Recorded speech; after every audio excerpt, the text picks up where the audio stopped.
It's a really great pleasure to be back, and I start with thank you. I'm thankful to many people, in particular, obviously, Tina, Dami, and Anna for inviting me and having this ceremony yesterday for us in downtown Split. I'm really super glad to be here, and I will not crack any jokes about the fact that today is a holiday, because that may not go down well. There's a few other people who I'd like to thank that are working with me on this topic, the topic being decision thresholds, that I will explain in more detail after giving you a bit of a background about the work that we've been involved with, but they are listed here. Some of the graduate students or former graduate students that moved on to become faculty members. I also, Tita kind of told me, oh, don't make it too short because you're coming on your holiday. Now I'm starting to talk about the holiday again, but I've also learned many things in giving presentations. If I see that your attention will drop, then I will also stop, okay? So otherwise, I will follow the protocol for as long as possible. And again, just wanted to thank you for the wonderful invitation and for being in Split. Before I go on, here are some disclosures. Dami already mentioned a couple of the relevant intellectual conflicts that I do have. They are related to work that I do with various organizations. I don't have any financial conflicts of interest. And of course, the views that I express here are my own views, despite the fact that I represent some of these organizations that are mentioned there.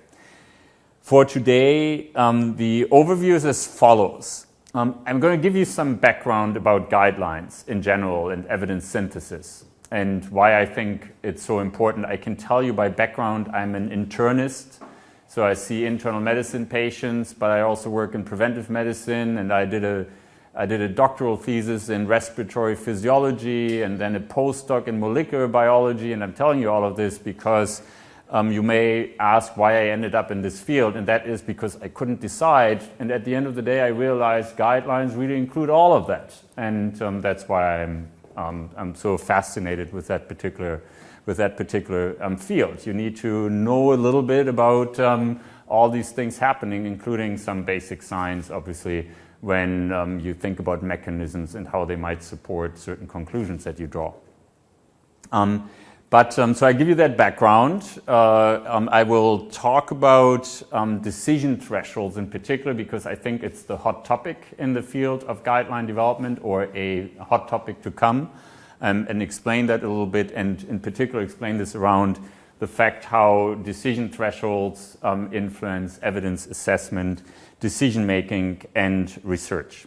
But let's step back for just a second. So this is also the test, and it works. Okay, good. So let's step back for a second. Decisions are typically influenced by weighing benefits and harms. Any decision in life, right? It's pretty obvious.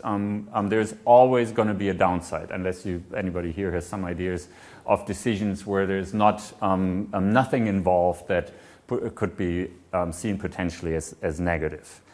That also, for those of you who are in medicine, questions the do no harm concept. The do no harm concept is slightly flawed because at the end of the day, it's about doing no net harm. Because there's always harm with any decision that you may make with a patient or with the public.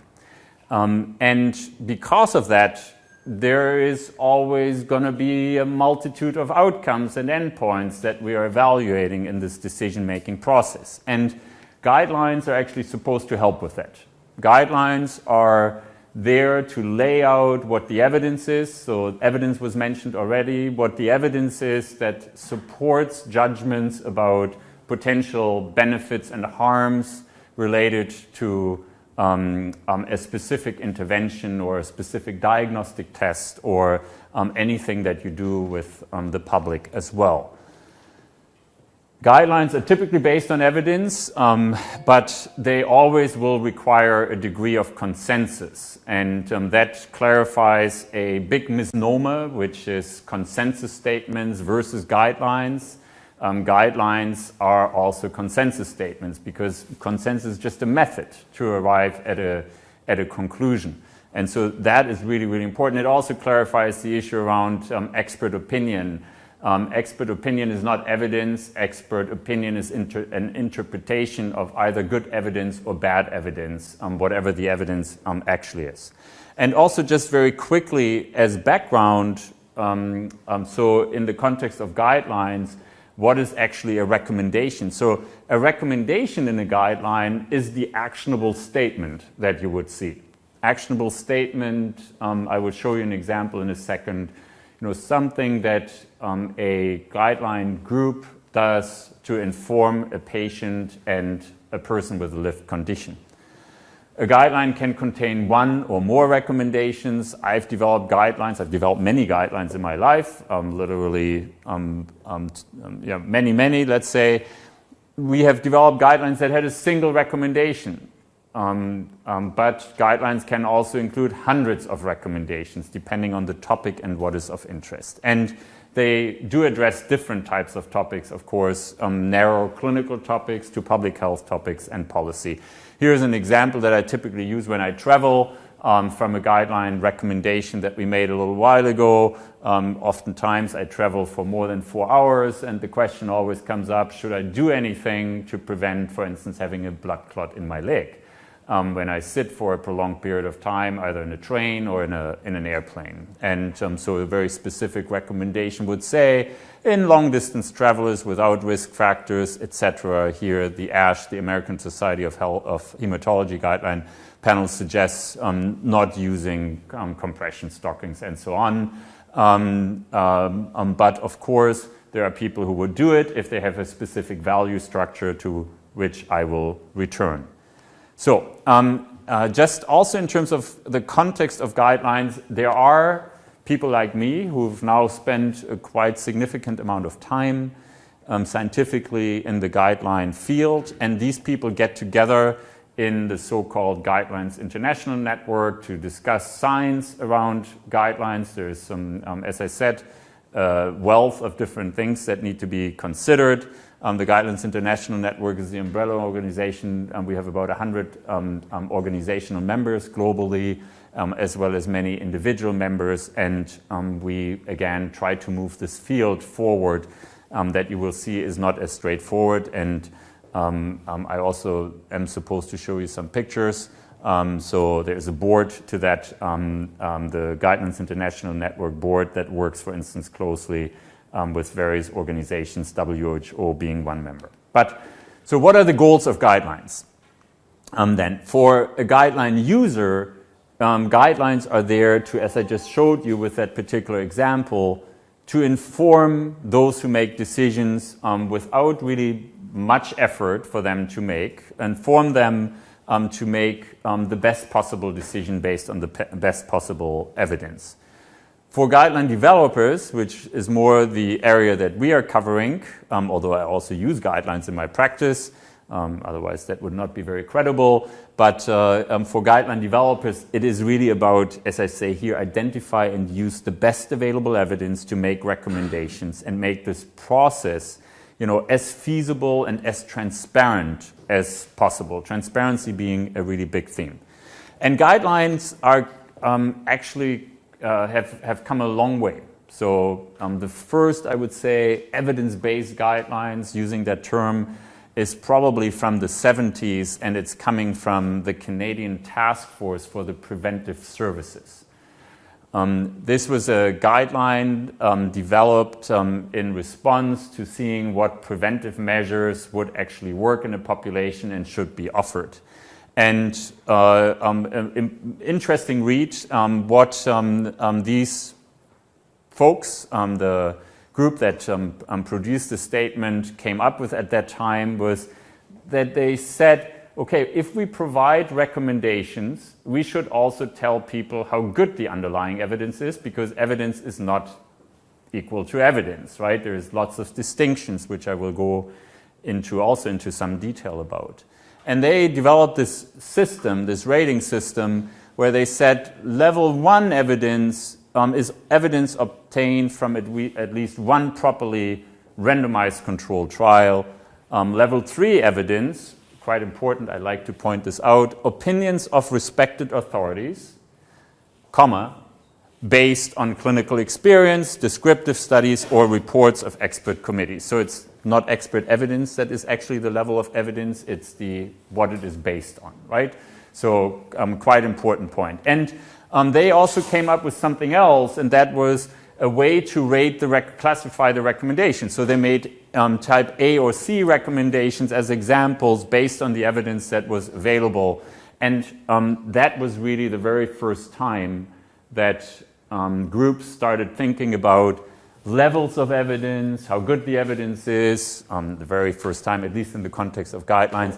And it is very much the origin of evidence-based medicine, these levels of evidence. That's where it's coming from, right? And the people involved were actually Dave Sackett, who is considered the father of evidence-based medicine, or of that whole movement. And he started applying that type of system to rating evidence in the context of more specific guidelines as well. In this case, antithrombotic guidelines, so what blood thinners and so on might have to be utilized to prevent stroke in people with atrial fibrillation, or how to treat people who have a blood clot, as I just described. However, what happened in this context was that there were lots of people like me who thought that that is a great idea. And in a very short period of time, in a period of less than 2 decades, people came up with about 100 of these different classification systems. In other words, these systems that I just described to you, level 1, level 2, level 3, they all had slightly different definitions for that because everybody thought that they should be doing something different, and that's how science and research actually evolves. So that by the year 2000, there was an enormous confusion around this rating and the levels of evidence. So this is about 25 years ago. Obviously, the confusion was truly huge, and didn't help practitioners who were in particular using guidelines from different organizations. So a colleague and friend of ours, Andy Oxman, said, okay, he was somebody who worked closely with Sackett still at that time, and he said, okay, we need to develop one system that is transparent and sensible for rating the certainty of evidence, and then to make recommendations just the way that I described it to you, because these 100 systems don't really help anybody, and that should be done across conditions, diseases, and questions. Lots of this work then started in the context of Cochrane, and Dami reminded me to tell you a few stories as well. 2000 was the year that I got involved with Cochrane. You have a wonderful Cochrane Center here in Split, obviously, and I had a few roles with Cochrane, including being director of Cochrane Canada and chairing the methods executive that was focusing on methods. And so it started in the context of Cochrane, but we quickly realized, of course, this is not only about systematic reviews, it includes guidelines, as I just explained. And we fumbled with some names, and in 2002, we actually agreed on a name after a fierceful competition, and called it the Great Working Group, and started with some very, let's say, initial work on how we should express certainty to people. So you see that there was a lot of social sciences coming into this, which actually made it even more interesting. As I just said, to me, the global aspect of research and not the narrower aspects are particularly interesting. And from that, we actually grew pretty quickly. So by 2016, we had centers similar to Cochrane. That's also one of the reasons for mentioning Cochrane. The first one I created at McMaster University, but very quickly we were distributed globally. And just in a nutshell, what we have done since 2025 is really, I think at least, to achieve that goal of developing a unifying system that is transparent and supports decisions for HTA, so health technology assessments, systematic reviews, and obviously guideline recommendations. We've published widely, so it's been used in thousands and thousands of recommendations. Our work, we've published quite a few papers, as we were just reminded. The work has been cited very widely, hundreds of thousands of times, literally. And we have an app, we have a book that I will refer to that is freely available. And the nice thing about this great working group that evolved out of all of this is that anybody can be a member. Anybody can make a contribution. Lots of people have had wonderful careers out of that. We particularly like to work with junior people, and hard to believe, but 25 years ago, I think I was junior. So it's a great way to develop a career as well, because the topic is interesting. So how does GRADE then work? Before I go into this more narrow topic that I think is of particular interest. I hope this is visible now, but here's an example.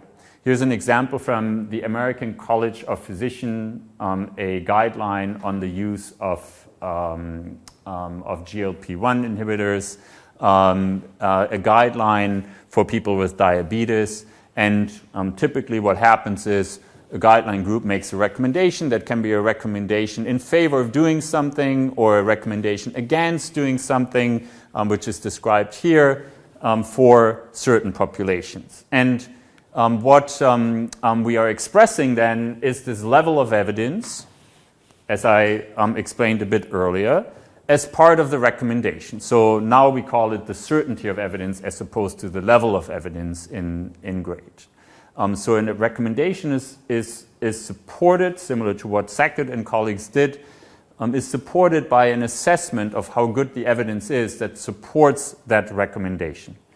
And that assessment is not simple, and it requires training to do, but at the same time, it is very easy to communicate to people, in particular people who work in the research field. And the signaling questions that we ask, indeed, are similarly simple. And that is, are the research studies well done and well planned and executed? It's the first question. Are the results consistent across studies, which has to do with, in particular, unexplained inconsistency? Are the results precise, or is there lots of random error involved in treatment effects that are being presented or calculated? The next question that we ask is, how directly does the actual research evidence that we are identifying relate to the question of interest? So this is indirectness in the GRADE context. And the final question that can lower certainty in the evidence relates to whether or not it's really all of the research that we have identified that actually has been conducted. In other words, we are talking about dissemination or publication bias.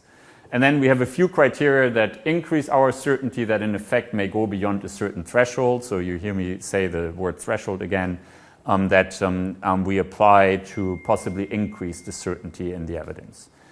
This is separate from, and the overall definition for the certainty of evidence that we then have come up with is that it is the certainty that an estimate of association or estimate of effect is correct, or even better, that a true effect or association lies on one side of a threshold or within a particular range. I will explain that also in more detail. And we categorize 4 different levels of certainty. That is separate from whether or not at the end of the day the desirable consequences outweigh the undesirable consequences, just like in this idea around net desirable and undesirable consequences. And for that, GRADE uses some standard criteria that we are interested in. So the benefits and harms obviously being one of the key issues, but there are other issues that influence whether or not you would make a recommendation. The required resources, is it acceptable to people, is it feasible, and is it equitable at the end of the day? We are now also talking about other criteria such as planetary health impact, which is obviously super important in the context of medical decision making. So almost all of our decisions have an impact or can have an impact on planetary health. Just think about, anesthesia, gases that you utilize, or if you prescribe different types of inhalers. So planetary health is actually a big issue as well, and for some guideline recommendations particularly relevant when we asked to include it. And just also as a brief background, so since 2017, I showed you this other graph. We've grown tremendously, so I'm telling you this a bit as a story for how things can develop in the research field. So GRADE has become enormously successful. It's mentioned by many, many organizations. It's part of European guidelines, of WHO guidelines, and so on and so on. And we now have over 30 centers and networks globally, and we hold wonderful meetings. So that picture actually there is a picture from that room over there when we met here in Split a couple of years ago. But these meetings are lots of fun and are utilized to move this work forward. Okay, that's the background on guidelines, GRADE. Who of you had actually heard about GRADE before me talking about it? Who had not heard about GRADE? That should be the rest. Of course, there is a don't know option, which is also okay, of course, but about half, I would say about 60% of you had heard about GRADE, which is good. So that reassures me that it was helpful to take you through some background for today so that everybody now starts kind of on the same level. I want to focus on an aspect that I personally, as a researcher, but also as somebody using guidelines and developing guidelines, find particularly important, and that is the issue of thresholds. I'll explain it better. I'll start with an example. I hope you can read this. If not, I will read it for you. So decision thresholds are a hot topic in GRADE and guidelines.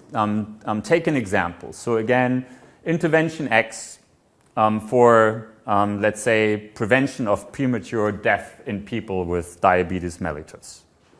And let's just assume that this intervention leads to a 10% reduction, absolute reduction, in death per year in people with diabetes.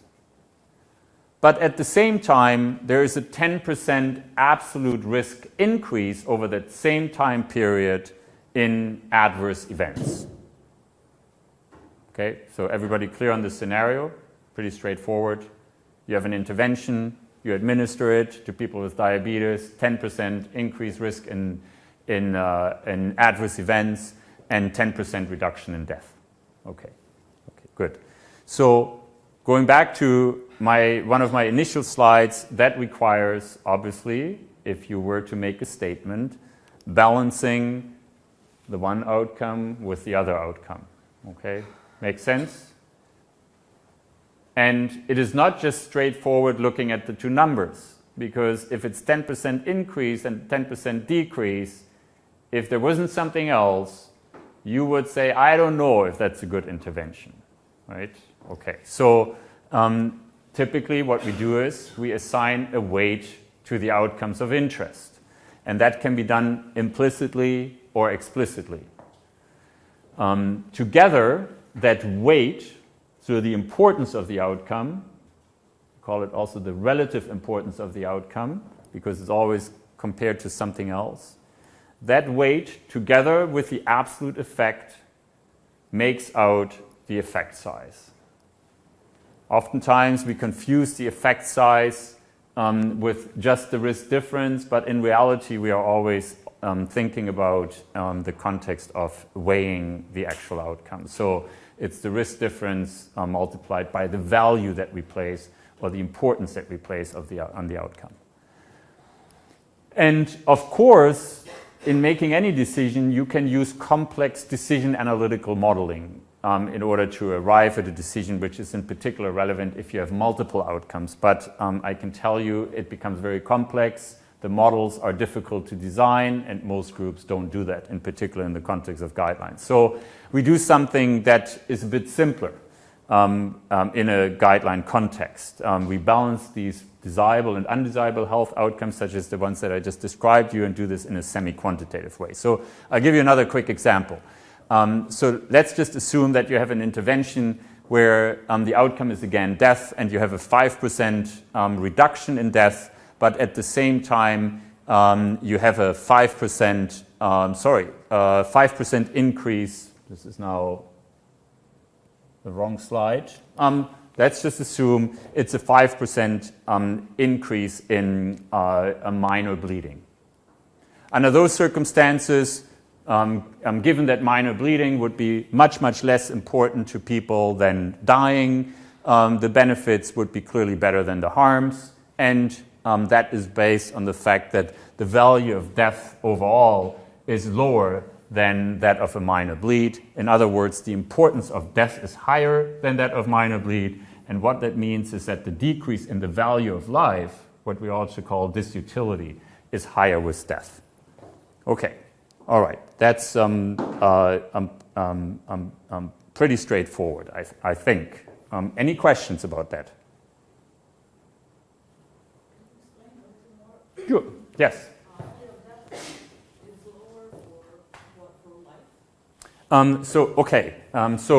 This principle, or I should stay here, I remember. So this principle is coming from health economics, where we assign values, in particular on a scale between 0 and 1, in health economic analyses, to outcomes. And what this refers to is that people place a low value, obviously, on being dead. In other words, in this health utility context, death is typically equated to having no value at all. In other words, there is no value to the state of being dead, and people assign a full value, a value of 1, to being in perfect health. And what this relates to is exactly to that particular context, that the importance of death, then, if you take the opposite, is much higher to a patient compared to the importance of having a minor bleed. Okay, so, or if you want to put it differently, avoiding death is going to be more important than having a minor bleed. And that valuing is required in order to have this equal balance of 5% actually tip in one direction or the other. Otherwise, you could not make the decision. That's what confusing me, because if the value of death is lower than 5% times 0 is 0, then how do you calculate how do you do the actual math? Yeah. Yes. So for this actual calculation, I need to stay there.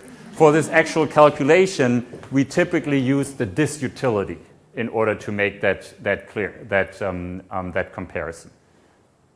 So the disutility is the opposite of it. So that would be a decrease of 1 from 1 to 0. And typically we use other health outcomes. Of course, there's also correction modalities that you could use. You could use the 0.01 as we do when we don't have any events. But typically for the other outcomes, there's always a disutility. You rarely deal with 1, so that the disutility of full health would be 0. But great question. So very important in this context. So, but that is essentially the principle. And for scenarios where the evidence is actually, where the outcomes are actually closer related, it becomes much harder. So if you have a disutility of 0.5 for an outcome and a disutility of 0.45 for another outcome, weighing the balance of benefits and harms is going to be a much harder effort. So, but what we do under those circumstances in order to make decisions we typically start thinking about, okay, a 5% reduction in death by many people would be considered, for instance, to be a large effect. a 5% increase in minor bleeding, that's, if you think of this principle of effect sizes being a combination of risk differences and the value that people place on it, you might say a 5% increase in minor bleeding is a small effect. And that helps us to make this balance and say, okay, large reduction in death, small increase in bleeding, of a minor bleed in particular, we think that this intervention likely does more benefit than harm. So pretty straightforward decision-making thinking. And in the guideline panel context, in the GRADE framework in particular, we categorize these judgments into 4 different levels, either a trivial effect, small effect, moderate, or large effect. And first of all, in order to make any of such judgments, what is required is not only knowing about the effect estimates in terms of risks or the relative value that people place on outcomes, but it is also important to make sure that people actually think of the same outcome. So if I were to tell you now a minor bleed, you may have a different interpretation of what a minor bleed is from what I have. And therefore, that standardization before you assign any value to it and make any judgments about the magnitude of the effect is required. So you need to standardize these outcomes, which can be done in many different ways. So, and sometimes it requires defining, like in the bleeding situation, is it a major bleed? So is it something that requires a hospital stay and interventions, or is it just a minor bleed, as I also said, where you may have a small hematoma or bleed for a very short period of time. So any description of an outcome requires a standardization before you can make these judgments that I just described. It can be also described as severe or not severe, and it's part of a regular guideline process nowadays before we do something else. So we make these judgments, semi-quantitative judgments, I call them, because decision analytical modeling is typically too complicated, as I said, so we come up with these different categories. And these categories are only possible, we think, if we draw thresholds. If we make transparent for when something becomes a small effect, a moderate effect, or a large effect in this context that I just described. So in the work that we're doing right now, we are interested in understanding how panels may set these thresholds, what the thresholds actually should be, and what impact they will have on future proceedings in the GRADE working group. So first of all, the first goal of the work is to, as I said, agree on the thresholds for what constitutes a small, moderate, or large effect in order to make this balancing a bit easier.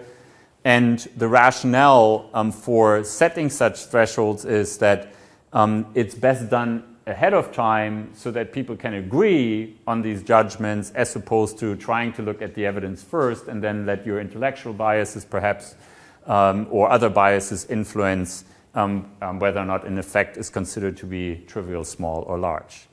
There is a few other rationales for setting thresholds. One is that you can better compare judgments across different guidelines or within guidelines if you do updates of guidelines over years. And it's not without challenges, but it certainly facilitates decision-making. Let me make this a little bit clearer to you. So here's an example of how to think about it. I mentioned to you that in the GRADE context and in other decision frameworks, we separate these small, moderate, and large effects. And they can be beneficial or they can be harmful, as is shown here on the other side. And in between, somewhere in between, is obviously an area where we consider an effect to be not important. And what you see here also is that the line of no effect, when we do an analysis, becomes pretty unimportant. Indeed, it has almost no significance anymore. And that is very relevant for those who do systematic reviews. But here's a way of thinking about it. So if you if you, for instance, had a harmful outcome, that would fall into the small effect category after you have applied certain thresholds. By then comparing this with the beneficial outcome, so for instance here, this would fall into the moderate effect moderate effect category. You would be able to say, okay, it looks like on average this intervention has more benefits than harms. And it's further facilitated by if you then have multiple outcomes that, for instance, indicate benefit and if they are independent.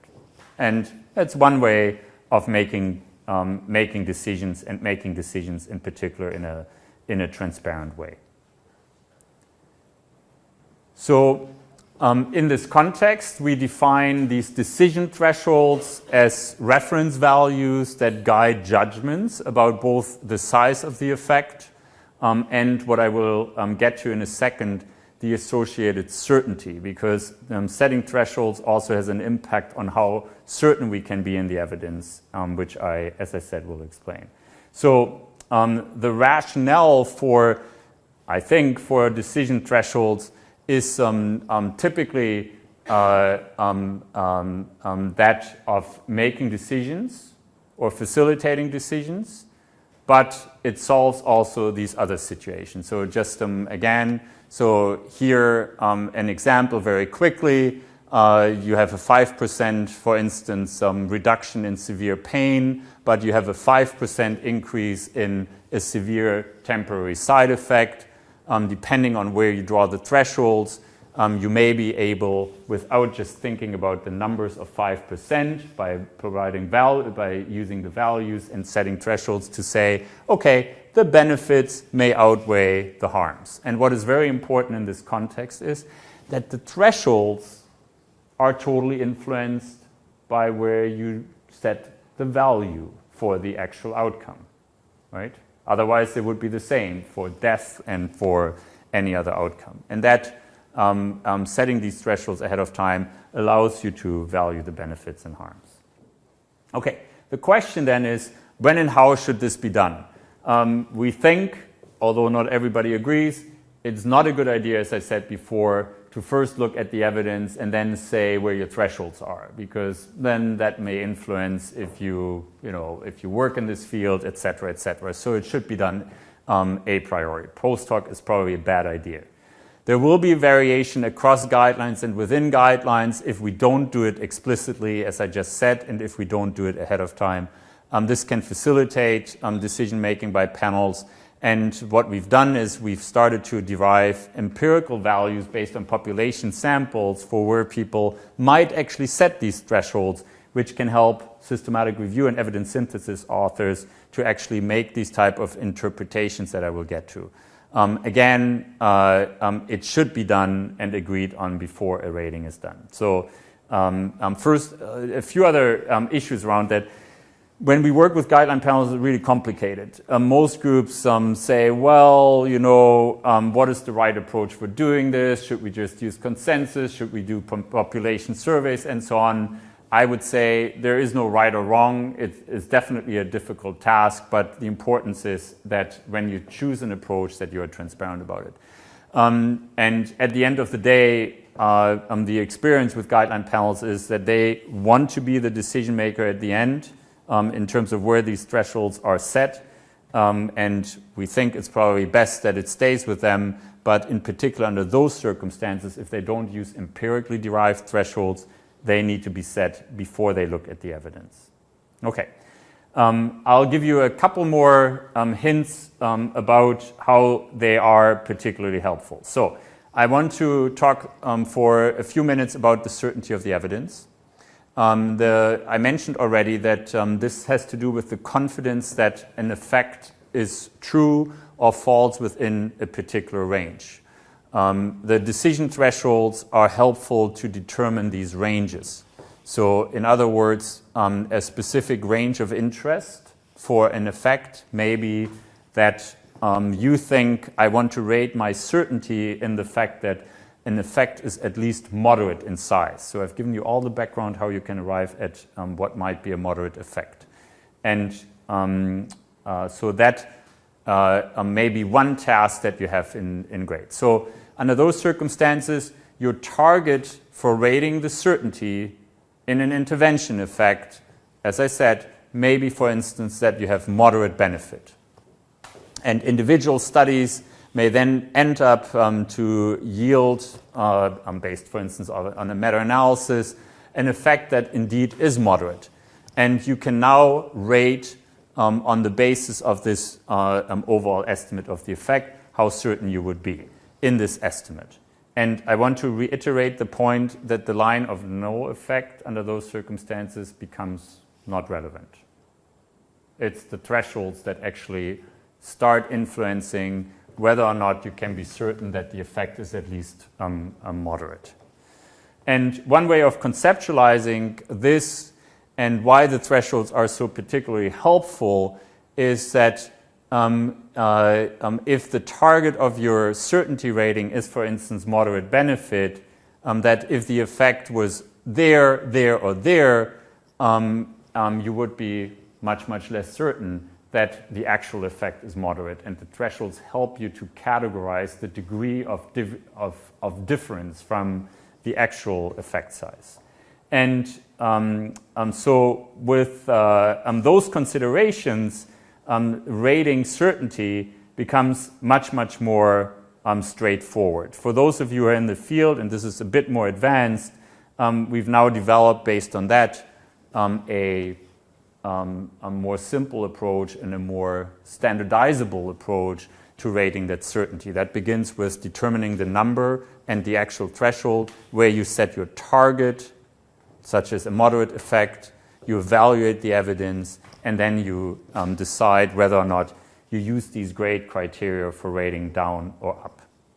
I'll give you one quick example. This is an example from Ignacio Neumann. This is a systematic review that looked at whether or not a low-carb diet versus a balanced carb diet is good for reducing weight. And if you look at the systematic review that looked at actual weight change in this review by this South African group, there were 37 randomized controlled trials with an overall effect that is shown here, a continuous outcome under those circumstances, which was a 1 kilogram weight reduction.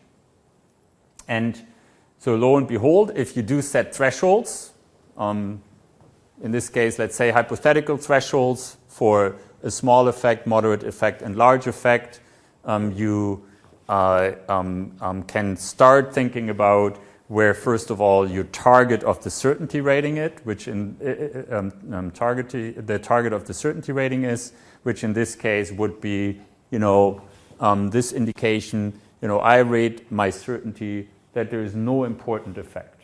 It doesn't cross a small effect threshold. Low carb diet compared to a balanced carb diet really doesn't work in terms of weight loss. Okay, that's what I rate my certainty in. And to give you one demonstration or one example for where the thresholds, for those of you who are in the systematic review field, could be particularly helpful, then is if you were to say, okay, I have studies that are good and I have studies that are not so good.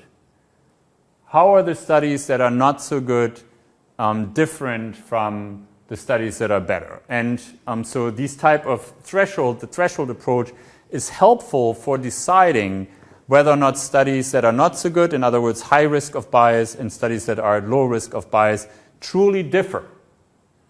If they move across the threshold, they truly differ. If they don't move across the threshold, they don't differ. And this is really important because typically we make these judgments intuitively. The effect looks different. Well, what is different? And the thresholds help with making those type of assessments and judgments where, for instance, here in this example, one would say, okay, the low risk of bias studies, high risk of bias studies, the good studies and the not so good studies show similar effects. Risk of bias is possibly not a concern. I don't need to rate down for that. Second application for that is based on the following question. Do you think that with this approach as setting thresholds, AI can actually possibly help us? And most people would say probably yes. Without thresholds, if people just do it intuitively, difficult to develop rules for rating the certainty. With thresholds, much easier to develop large language models where a rating of the certainty can be facilitated by using, the machines. And the thresholds are actually facilitating these automation. I don't know who of you is involved in systematic reviews, but it can be a pretty tedious task to do, in particular, rating of the certainty for network meta-analysis, where you have hundreds of ratings to do.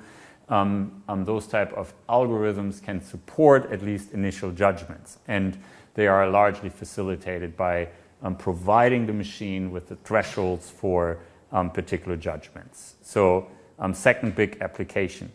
And then I want to conclude with two other very quick applications for where this is particularly relevant nowadays. I don't know who of you has ever heard of the concern about non-randomized studies being not as applicable as randomized studies. In other words, non-randomized studies represent the real world better. It's a very common concern, and it's the origin of real-world evidence. Thresholds can help with that particular problem of seeing whether or not randomized trials may show different results from non-randomized studies. So a very quick example, pregnant women, the use of vitamin D supplementation compared to not using vitamin D supplementation, and the outcome being asthma and wheezing in infants. We did a systematic review, randomized trials, showed an effect, in this case an odds ratio of 0.78, three randomized controlled trials, some concern about imprecision. The non-randomized studies showed a similar effect, and you could say, okay, just based on these relative estimates of the effect, we are making a judgment that these effects are similar enough to possibly even pool randomized and non-randomized studies. So thresholds in this particular context can help you to make such judgments, but differently from what I'm showing you here, this should be based on absolute estimates of the effect. And whether or not, at the end of the day, for instance, the differences in confidence intervals lead to similar judgments. So thresholds help you with making judgments about the fact if results are congruent between randomized and non-randomized studies. Without them, it's more of a judgment. With them, it's an explicit way of doing it.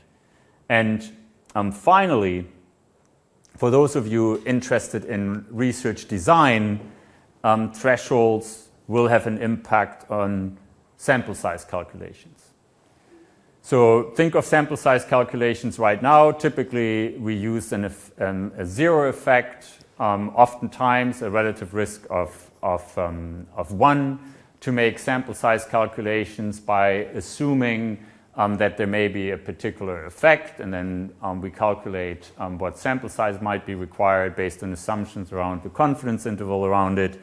That won't fly in the same way that we are thinking about it now. And that is, think back to this particular example here, that the line of no effect is not going to be our reference line anymore, but the thresholds are going to be our reference line. So under those circumstances, you wouldn't just assume any effect where the confidence interval doesn't cross the line of no effect, but you would be interested in effects that are large enough to not cross certain thresholds. So for instance, if you knew or you would expect that an intervention comes with a certain harm, you might design studies that at the end of the day are large enough to actually cross thresholds. So you might want to demonstrate a benefit that is at least moderate, and would do a sample size calculation to be able to demonstrate a moderate effect that would convincingly allow you to draw conclusions that the benefits are greater than the harms. And that is also just, again, a demonstration that we would typically not design studies, that the thresholds would also help you to possibly, at the end of the day, draw conclusions about equivalence, which is not something that has never been said. So, in summary, as you can see, it gets from pretty simple to pretty complicated. And I like to quote this gentleman, everything should be made as simple as possible, but not simpler. It's a complicated field, not for everybody, but for those who are interested, certainly enough to think about. We need to make sure as research methodologists that we can in some way convey this to people who are using the information. I personally don't think, and I feel very strongly about it, that we should be cutting corners in making these type of decisions, but we need to obviously be able to communicate it well enough. And training will be required to do all of that. Nobody promised it's going to be easy. As a friend of mine always says, so we are not promising this, but super interesting field, in particular this threshold development. So watch out for more. So here's my summary then for today. I've talked about GRADE, in particular where we are going with the utilization of thresholds to determine benefits and harms. This serves decision making in the clinical and guideline context. It has impact on rating certainty.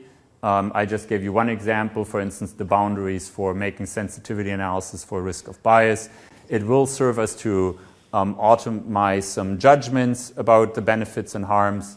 It helps us with making judgments about congruency of randomized and non-randomized studies. It has an impact on sample size calculations, in particular if we use empirically derived thresholds and involve patients in research design. And of course, we need trained people to do it. So I hope many of you will actually be able to help with that in the future. Thanks very much.